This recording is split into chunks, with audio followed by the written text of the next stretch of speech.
نحمدہ ونصلی علی رسول الکریم اما بعد۔ صحیح البخاری ابواب الجمعہ والامامہ باب نمبر 31 باب فضل صلاۃ الفجر فی جماعت۔ گزشتہ باب میں امام بخاری رحمہ اللہ با جماعت نماز ادا کرنے کی فضیلت بیان فرمائی تھی۔ اب الگ الگ نمازوں کی جو فضیلت احادیث میں آئی ہے اور صحیح احادیث سے ثابت ہے ان کا تذکرہ فرمانا چاہتے ہیں۔ اس باب میں صبح کی نماز فجر کی نماز کی فضیلت با جماعت ادا کرنا بیان کیا۔ فرمایا کہ باب فضل صلاۃ الفجر فی جماعت، فجر کی نماز کو با جماعت ادا کرنے کی فضیلت، مرتبہ اور مقام۔ حدیث نمبر 648 قال حدثنا ابو الیمان قال اخبرنا شعیب عن الزہری قال اخبرنی سعید بن المسیب و ابو سلمۃ بن عبد الرحمن ان ابا ہریرہ قال سمعت رسول اللہ صلی اللہ علیہ وسلم یقول تفضل صلاۃ الجمیع صلاۃ احدکم وحدہ ب25 جزءا۔ سیدنا ابو ہریرہ رضی اللہ تعالیٰ عنہ فرماتے ہیں میں نے رسول اللہ صلی اللہ علیہ وسلم کو فرماتے ہوئے سنا کہ با جماعت نماز فضیلت رکھتی ہے تم میں سے اکیلے کی نماز سے ب25 جزءا، 25 درجے، 25 جز، 25 حصے زیادہ فضیلت رکھتی ہے۔ صلاۃ الجمیع تمام کی اکٹھی نماز، اور اکٹھی نماز با جماعت ہوتی ہے، یعنی با جماعت نماز ادا کرنا یہ اکیلے تنہا نماز ادا کرنے کی نماز سے 25 گنا زیادہ فضیلت رکھتی ہے۔ اور صبح کی نماز کی ایک خصوصی اور فضیلت بیان کی، یہ تو تمام نمازوں کے ساتھ ہے کہ جو نماز بھی با جماعت ادا کی جائے گی تو وہ 25 گنا زیادہ فضیلت والی ہوگی، لیکن صبح کی نماز کی ایک خصوصی خوبی کہ وَتَجْتَمِعُ مَلَائِکَةُ اللَّیلِ وَمَلَائِکَةُ النَّہَارِ فِی صَلَاةِ الْفَجْرِ، اکٹھے ہوتے ہیں رات کے فرشتے اور دن کے فرشتے صلاۃ فجر میں۔ صبح کی نماز کے وقت رات اور دن کے فرشتے جن کی ڈیوٹیاں ہوتی ہیں وہ تبدیل ہوتی ہیں، گویا کہ رات کے فرشتے وہ بھی صبح کی نماز کی حاضری لگاتے ہیں کہ جب ہم اس بندے کو چھوڑ کر واپس آئے تو یہ نماز میں تھا، اور جو دن کے فرشتے آئے ہوتے ہیں وہ بھی لکھتے ہیں، گویا کہ یہ دونوں طرف سے رات کے فرشتوں کا اختتام اور دن کے فرشتوں کا آغاز یہ مومن بندے کی نماز لکھی ہوتی ہے۔ تو کیا ہی خوش نصیب ہے وہ جس کا نامہ اعمال اللہ کے دربار میں پہنچے، تو جس نامہ اعمال کے اختتام پر بھی نماز اور آغاز پر بھی نماز، کتنی عظیم فضیلت ہوگی۔ ثم یقول ابو ہریرہ، پھر فرماتے تھے حضرت ابو ہریرہ رضی اللہ تعالیٰ عنہ، یعنی بطور استشہاد اور دلیل کے کہ فقرؤ ان شئتم، اگر تم چاہتے ہو تو یہ آیت بھی تلاوت کر لو، یعنی اس آیت کریمہ کے اندر بھی اسی بات کی طرح اشارہ ہے کہ ان قرآن الفجر کان مشہودا، بے شک فجر کی نماز کے اندر قرآن کا پڑھا جانا، قرآن الفجر یہاں صلاۃ کا لفظ محذوف ہے، ان قرآن صلاۃ الفجر، فجر کی نماز کے اندر قرآن کا پڑھا جانا، کان مشہودا یہ حاضر کیا ہوا ہے۔ مشہودا اس کا مطلب کہ رات اور دن کے فرشتے اس کے اندر مشہود حاضر ہوتے ہیں، موجود ہوتے ہیں۔ اور بعض نے اگرچہ مشہوداً کا یہ بھی مفہوم ایک بیان کیا ہے کہ دل و دماغ انسان کا حاضر ہوتا ہے، کوئی تھکاوٹ، کوئی اکتاہٹ، کوئی پریشانی نہیں ہوتی، تمام یکسوئی، تنہائی اور حضور قلب بہت زیادہ ہوتا ہے۔ اور ایک معنی یہ جو سیدنا ابو ہریرہ رضی اللہ تعالیٰ عنہ بیان کرنا چاہتے ہیں کہ فرشتوں کا حاضر ہونا، رات اور دن کے فرشتوں، ان کا دونوں قسم کے وہ فرشتے وہاں حاضر ہوتے ہیں۔ حدیث نمبر 649، قال شعیب و حدثنی نافع ان عبداللہ ابن عمر قال تفضل ب27 درجہ۔ ایک دوسری سند سے روایت بیان کی جس کے اندر یہ ہے کہ فضیلت رکھتی ہے باجماعت نماز ادا کرنا، یہ اکیلے نماز ادا کرنے سے فضیلت رکھتی ہے ب27 درجہ، 27 درجات۔ تو پیچھے والی روایت کے اندر 25 اور اس کے اندر 27، 25 اور 27 کی تطبیق جو ہے یہ پہلے گزشتہ حدیث کے اندر بیان کی جا چکی ہے، اور یہاں بھی 25 کے اندر جز کا لفظ ہے، 27 کے اندر درجہ کا ہے۔ تو جہاں دیگر فرق بیان کیے تو ان میں سے ایک یہ بھی تھا کہ درجہ جو ہے یہ چھوٹا ہوتا ہے، جز جو ہے یہ بڑا ہوتا ہے۔ تو گویا کہ اگر جز بنائے گئے جائیں تو 25 بنیں گے، اگر انہی جزوں کے درجے بنائے جائیں تو 27 بنیں گے۔ حدیث نمبر 650، قال حدثنا عمر بن حفص قال حدثنا ابی قال حدثنا الاعمش قال سمعت سالما قال سمعت ام الدرداء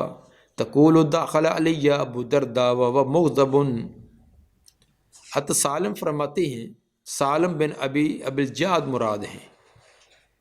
کہ میں نے سنا ام درداء سے، ام درداء صغرا مراد ہیں کیونکہ حضرت ابو درداء رضی اللہ عنہ کی 2 بیویاں تھیں، پہلی بیوی وفات پا گئی تھی، اس کی کنیت بھی ام درداء تھی، اور اس کو ام درداء کبریٰ کہا جاتا ہے، اور اس کا نام تھا خیرہ۔ اور اس کی وفات کے بعد دوسری عورت سے شادی کی تو ان کی کنیت بھی پھر ام درداء ہی مشہور ہوئی، اور اس کو ام درداء صغرا کہا جاتا ہے، اور ان کا نام حجیمہ تھا۔ تو یہ یہاں اس جگہ جو ام درداء ہیں، یہ ام درداء صغرا مراد ہے جو کہ تابعیہ ہیں، کیونکہ ام درداء کبریٰ جو ہے یہ صحابیہ تھیں، اور وہ ابو درداء رضی اللہ تعالیٰ عنہ کے زندگی کے اندر ہی وفات پا گئی تھی۔ فرماتی ام درداء کہ داخل علیہ ابو درداء، میرے اوپر ابو درداء داخل ہوئے، یعنی میرے پاس ابو درداء گھر میں داخل ہوئے، وہ مغضب، اور وہ بڑے پریشان حالت میں تھے، بڑے پریشان اور غمگین افسردہ سا چہرہ لے کر گھر میں آئے۔ فقلت ما اغضبک، میں نے پوچھا کس چیز نے آپ کو پریشان کیا، مرجائے ہوئے اور پریشان کیوں ہیں؟ فقال واللہ ما عارف من امت محمد صلی اللہ علیہ وسلم شیئا، کہنے لگے واللہ میں نہیں پہچانتا محمد صلی اللہ علیہ وسلم کی امت میں سے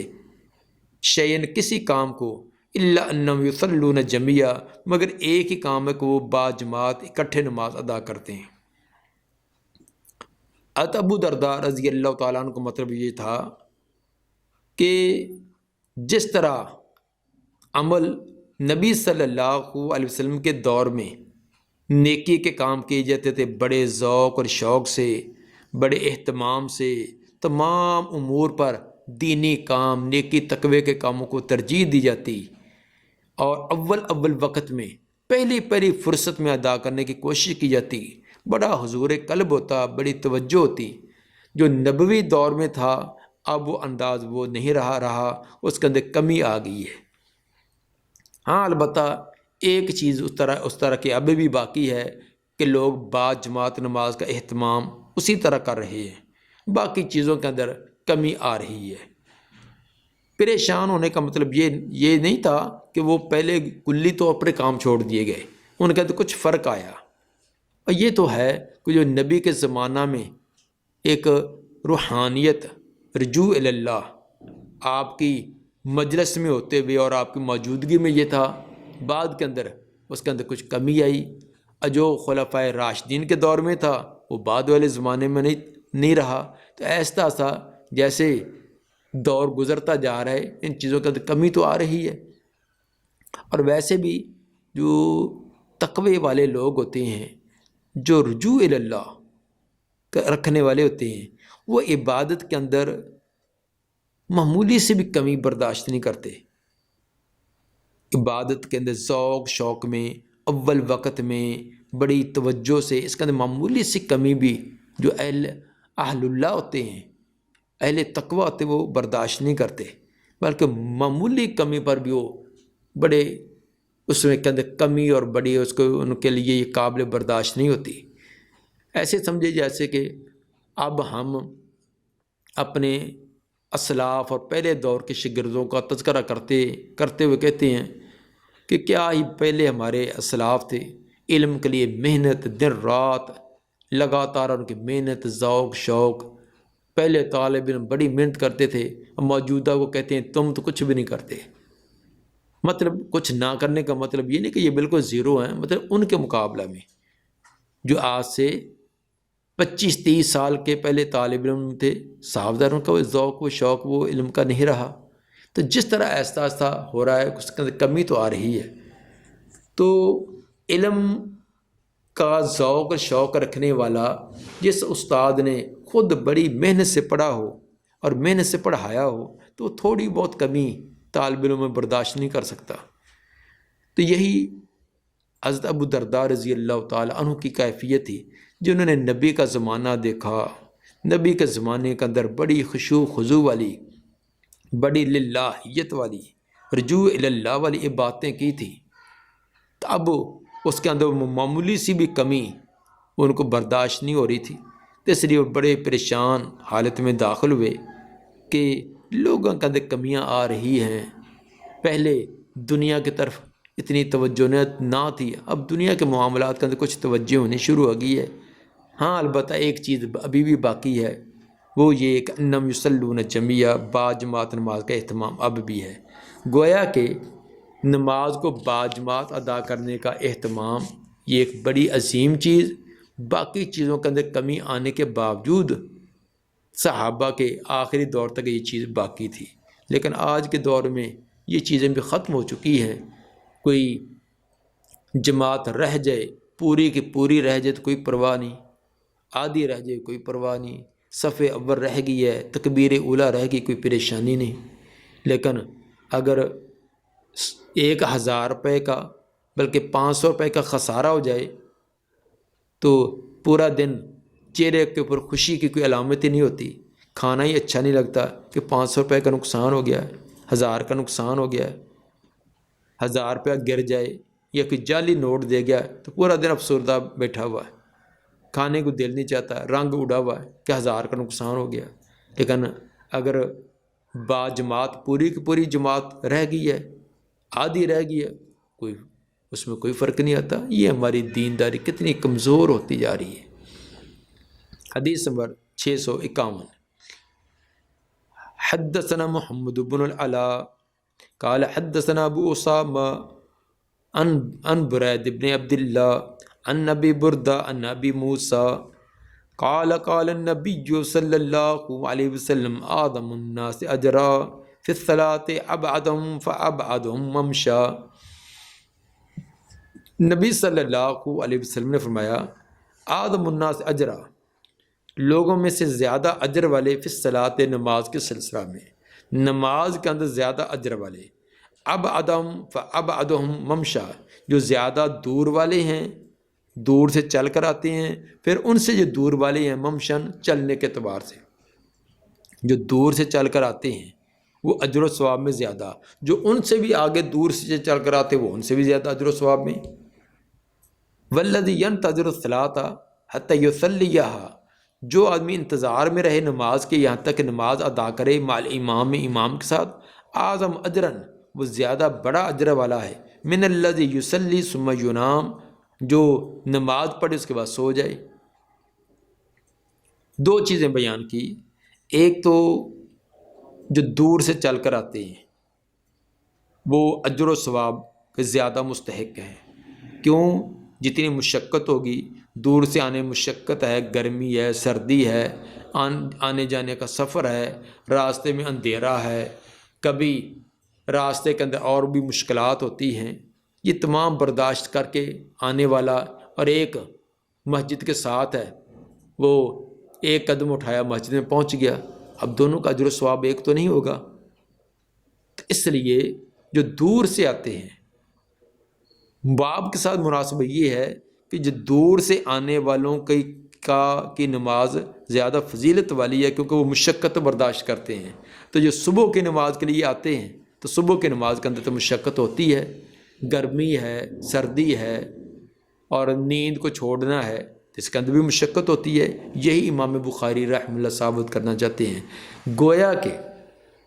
نماز ادا کرنے کے اندر کوئی مشقت والا کام کرنا پڑے، اس کی وجہ سے اجر و ثواب میں زیادہ فضیلت ہے، لیکن یہ مشقت حقیقی اور مصنوعی نہ بنائی ہو، جس طرح کہ بعض صوفیہ کرام نے اپنے آپ پر عجیب قسم کی مشقتیں ڈال رکھی ہوتی ہیں۔ مثلا سردیوں کے موسم میں سب کچھ موجود ہے، چادر نہیں لینی، کمبل نہیں لینا، کوئی پانی میں کھڑے ہو کر بات کرتا، کوئی ایک ٹانگ پر کر رہا ہے، سو بڑا اس کو درجہ سمجھا جا رہا ہے۔ گرمیوں کے موسم میں رضائی لے کر دھوپ میں لیٹے ہوئے ہیں کہ میں قبر کو یاد کر رہا ہوں، یہ کون سے تقوی ہیں؟ اس طرح کہ مصنوعی چیزیں نہیں ہے۔ ہاں واقعی اس کا گھر دور ہے، دور سے چل کر آتا تو اس کے لیے مشقت ہے، اس مشقت کی وجہ سے اس کو اجر و ثواب ملے گا۔ باقی رہا جب آپ نے یہ فرمایا کہ جو دور سے چل کر آتے ہیں ان کو اجر و ثواب زیادہ، تو اب جو قریب گھروں والے تھے ان کے لیے پریشانی بن گئی کہ ہمارا ثواب کم ہو گیا، دور والے زیادہ ثواب میں۔ تو ان کو بھی ایک پیشین گوئی کر دی، ان کو بھی ایک خوشخبری دے دی کہ جو جلدی آئے گا مسجد میں، گھر قریب ہے تو جلدی آئے گا، تو جلدی آ کر پہلی 2-4 رکعتیں پڑھ کر نماز کے انتظار میں بیٹھا ہے، تو جتنا انتظار میں بیٹھا ہو وہ ایسے جیسے نماز کے اندر ہی ہے۔ اسی طرح دور گھر والا بیچارہ وہاں سے اذان سن کر پہنچا ہے تو پہنچتے پہنچتے عین نماز کے ٹائم پہنچے گا، پھر نماز کے فوراً بعد اس کو جانے کی فکر ہے کہ دور چل کر گھر جانا ہے۔ تو جو مسجد کے ساتھ ہے وہ نماز کے بعد بھی بیٹھا ذکر اذکار میں مشغول اور مصروف ہے، بعد میں بھی درجات کما رہا ہے۔ یہ مواقع ہر ایک کو ہیں۔ جو مسجد کے قریب ہے وہ 15 منٹ پہلے آئے، مسجد کی سیٹنگ کرے، کوئی صفائی، کوئی صاف آگے پیچھے کرنی ہے، کوئی تختیاں ادھر ادھر گری پڑی ان کو سیٹ کر دے، الماریوں کو سیٹ کر دے، قرآن پڑھے، ان کی ترتیب لگا دے، بہت سارے مواقع اس کے لیے۔ اور واش روم ان کو دیکھ لے، ٹوٹیوں کو دیکھ لے، وہاں کوئی صفائی کی ضرورت ہے وہ کر دے، تو اس کے پاس بھی بڑے مواقع ہیں درجات کمانے کے۔ تو ٹھیک ہے، ایک گھر دور ہو پریشان نہ ہو، وہ اس تاڑ میں نہ رہے کہ میں قریب گھر لے لوں، دور سے آنے والی مشقت ہے، یہ مشقت اس کے اجر و ثواب کا باعث ہے۔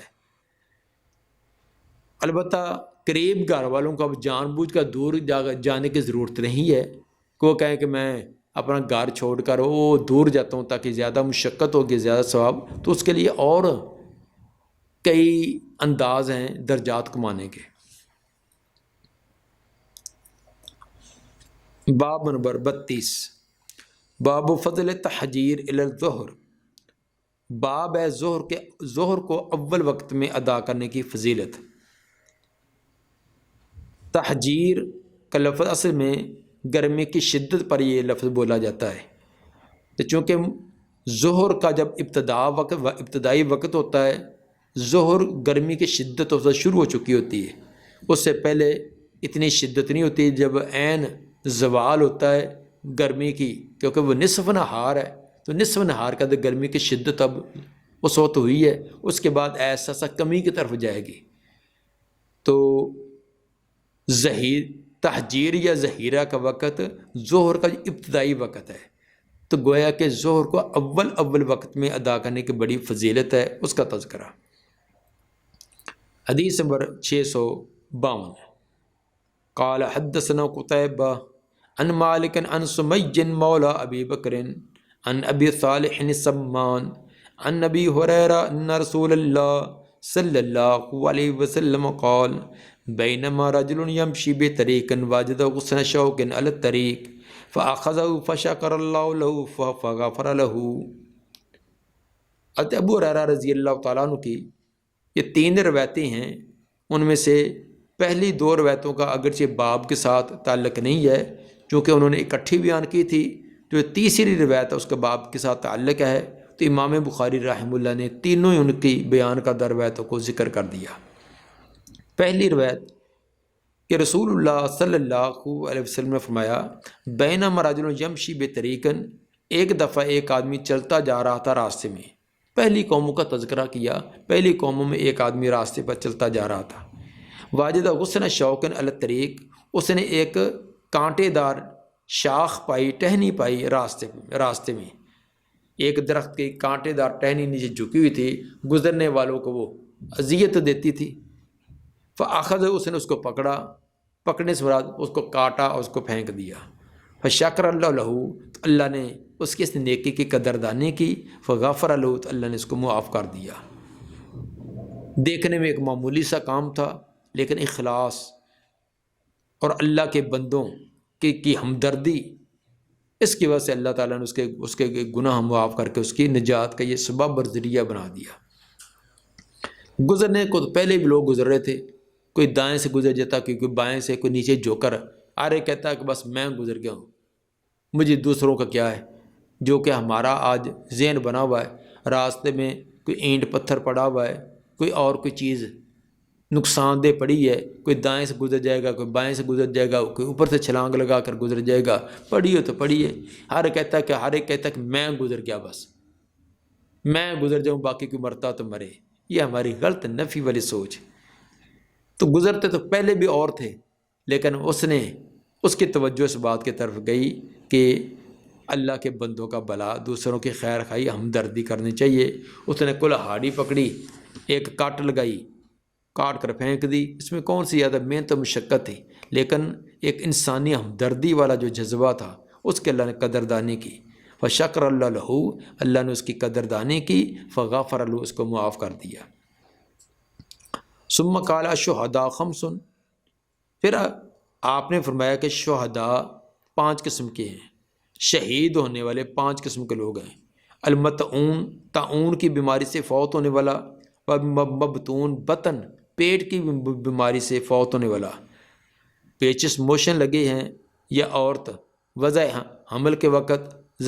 زچگی کی حالت میں وہ فوت ہو گئی ہے، یہ مبتون۔ والا غریق، ڈوب کر فوت ہونے والا، پانی کے اندر ڈوب کر فوت ہونے والا۔ وصاحب الحدم، اور کوئی اس کے اوپر چیز گر جائے، دیوار گر گئی، کوئی پتھر اس کے اوپر گر گیا، کوئی اور چیز گر کر فوت ہو گیا۔ وہ شہید فی سبیل اللہ، اور جو اللہ کے راستہ میں شہید ہونے والا، جنگ میں، معرکہ میں شہید ہونے والا۔ یہ 5 قسم کے شہداء بیان کیے۔ البتہ جو معرکے کا شہید ہے، جنگ میں شہید ہونے والا، اس کے احکام دیگر شہداء سے مختلف ہیں۔ ایک تو اس کو غسل دینے کی ضرورت نہیں، وہ اسی طرح اپنے خون سمیت ہی اور انہی کپڑوں سمیت ہی بغیر غسل دیے اور بغیر کفن دیے اسی طرح اس کو دفن کیا جائے گا، تاکہ قیامت کے دن جب اٹھے تو جس حالت میں انسان فوت ہوتا ہے اسی حالت میں اٹھایا جائے گا۔ تو جب یہ اٹھے گا، خون بہہ رہا ہوگا، جسم کٹا ہوا ہوگا، تو یہ تمام میدان معاشر کے اندر یہ اس کا خصوصی اعزاز ہوگا کہ جس نے اللہ کے دین کی سربلندی کے لیے اپنا جان کا نذرانہ پیش کیا۔ جسم سے، دوسری روایت میں آ رہا ہے، جسم سے خون بہہ رہا ہوگا، خون کا رنگ تو وہی سرخ ہی ہوگا جیسے خون ہوتا ہے، لیکن اس میں جو خوشبو وہ کستوری کی طرح ہوگی، پورا کا پورا میدان معاشر اس سے معطر ہو رہا ہوگا۔ لیکن دیگر جو شہداء ہیں، مطعون، مبتون، غریق و صاحب الحدم، ان کی تجہیز و تکفین، غسل، کفن، یہ سب کچھ کیا جائے گا۔ وقال لو یعلم الناس ما فی النداء والصف الاول، اور اسی طرح آپ نے فرمایا اگر لوگ جان لیں کیا ہوتا ہے ندا، اذان کہنے میں کیا اجر و ثواب ہے، اور صف اول، پہلی صف کے اندر کیا اجر و ثواب ہے،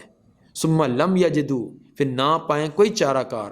الا ان یستحموا، مگر یہی کہ وہ قرعہ اندازی کریں، لستحموا علیہ، البتہ قرعہ بھی اس پر وہ ڈالنے کے لیے تیار ہو جائیں۔ اذان کہنے میں اور صف اول، کتنا عظیم اس کا درجہ، مرتبہ، مقام ہے۔ اذان کہنے والے، جہاں تک اس کی اذان کی آواز جاتی ہے، کیا شجر کیا حجر، یہ تمام کے تمام اس کے حق میں گواہی دیں گے۔ انسان تو انسان، جنات تو جنات، باقی حیوانات تو حیوانات، حتیٰ کہ شجر، درخت بھی، اور پتھر، بے جان ذرات، وہ بھی اس کی شہادت، اس کی گواہی دیں گے۔ تو کیسا ہی خوش نصیب ہوگا۔ اب کہاں تک اس کی آواز جاتی ہے، خصوصاً سپیکر کے ذریعے، اس کی میلوں تک آواز جاری ہے، تو جہاں تک چاروں طرف آواز جاری ہے تمام اس کے حق میں گواہی دیں گے، جس کے حق کے اندر انسان، حیوان، تمام کی تمام مخلوق، حتیٰ کہ پتھروں تک بول کر گواہیاں دیں، تو کیسی اس کے نجات کے اسباب اور ذرائع اللہ بنا دے گا۔ اس لیے ہمیں اذان کہنے کے اندر شرم ہی رہتی ہے۔ کسی کو کہہ دیں گے نا اذان کے کہتے یار مجھے شرم آ دی، کیا اذان کہنے میں شرم؟ لوگوں کے مجموعوں کے اندر گانے گا رہے ہیں، ڈانس کر رہے ہیں، ان کو کوئی شرم و حیا نہیں، بےہودہ قسم کے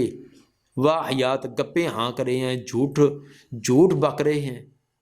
ایسے بنائے ہوئے مصنوعی جھوٹ ہوتے ہیں، بکے جا رہے ہیں اور موبائلوں پر چل رہے ہیں، اور لوگوں کو ہنسانے کے لیے کیسے کیسے جھوٹ کے پلندے گڑے ہوتے ہیں، اور ہم ایک اذان کے لیے ہمیں شرم آتی ہے۔ کتنی عجیب ہماری یہ کیفیت ہے۔ اس طرح صف اول کوئی توجہ نہیں ہے، پہلی صف میں مل گئے، دوسری تیسری کوئی پرواہ نہیں، لیکن پہلی صف کا جو اجر ہے وہ دوسری صف والوں کو نہیں، جو دوسری صف والے ہیں ان کو تیسرے والا نہیں۔ اس لیے کوشش کرنی چاہیے کہ نماز ادا کرنی تو ہے ہی، جن کو اللہ نے توفیق دی ہے تو 2-4 منٹ پہلے آئیں، پہلے آ کر صف اول کا اہتمام کریں۔ تو اگر اس کا اجر و ثواب بتلایا نہیں کیا ہے، اگر بتلا دیا جاتا تو ہر ایک کی کوشش ہوتی،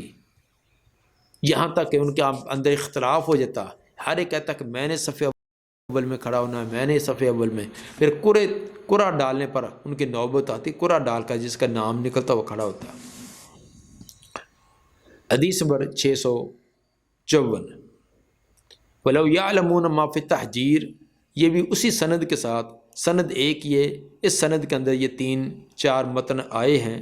تو اب جو باب کے ساتھ مناسبت ہوئی ہے یہ آخری کی ہے۔ وَلَوْ يَعْلَمُونَ مَا فِي التَّحْجِيرِ، اگر لوگوں کو پتہ چل جائے کہ دوپہر کی نماز، ظہر کی نماز کو اول وقت ادا کرنے میں کیا اجر و ثواب ہے، لَاسْتَبَقُوا إِلَيْهِ، تو دوڑے آئیں اس کی طرف، بھاگ کر آئیں اس کی طرف، جس طرح کہ مقابلے کے اندر دوڑ لگتی ہے، ہر ایک کی کوشش ہوتی ہے کہ میں مقررہ نشان پر پہنچوں اور میں انعام وصول کروں، اس کے لیے اپنی طاقت سے بڑھ کر کوشش کی جاتی ہے۔ تو اگر ظہر کی نماز کو اول وقت میں ادا کرنے کی فضیلت لوگوں کو بتلا دی جائے تو اسی طرح مقابلہ کریں کہ اللہ کے ہاں کتنا عظیم جو انعام ملنا اس کو حاصل کرنے کے لیے۔ اسی طرح وَلَوْ يَعْلَمُونَ مَا فِي الْعَتَمَةِ وَالصُّبْحِ، اگر لوگوں کو پتہ چل جائے کہ عتمہ عشاء کی نماز اور صبح کی نماز اس کا کتنا اجر و ثواب درجہ ہے، لَأَتَوْهُمَا وَلَوْ حَبْوًا، لوگ آئیں اس کو اگر سے گھسٹ کر آئیں،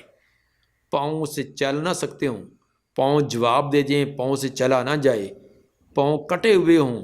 کوئی بھی مسئلہ جیسے چل نہیں سکتا، تو گھسٹ کر، جیسے بچہ گھسٹ کر چلتا ہے سرین کے بل، اس طرح بھی ان کو آنا پڑے تو پہنچیں، اگر ان کو ان دونوں نمازوں کا اجر و ثواب کا پتہ چل جائے۔